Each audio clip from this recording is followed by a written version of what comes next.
What if taking steps backwards wasn't failure at all, but the only way to move forward? I'm Brian Ford. Welcome to Self-Improvement Daily. I love using the metaphor of climbing a mountain to demonstrate principles around progress. The top of the mountain is the destination, and each of us are on a path trying to get there. But here's the thing. In life, there is no one way to get somewhere. There are nearly an infinite amount of paths. And there's no one way that will work for you. Many different strategies can help you achieve a goal. Yet, we get hung up on the idea of making sure we're on the right path that's best for us.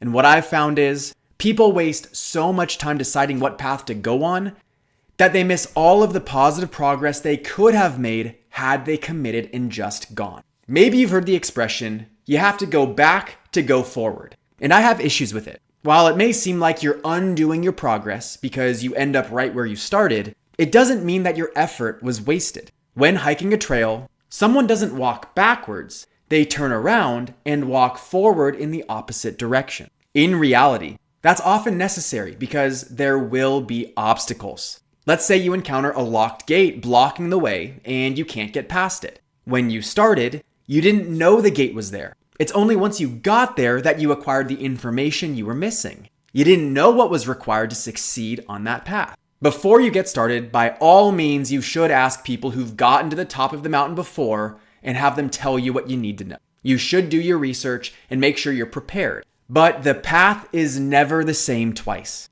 And waiting until you know everything you'll need to know will never work. Because you took the path, you learn that paths might have gates.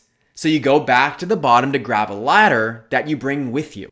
Or you call someone who can teach you how to build a ladder out of the forest. That's why the way I prefer to think about it is that there's only one path.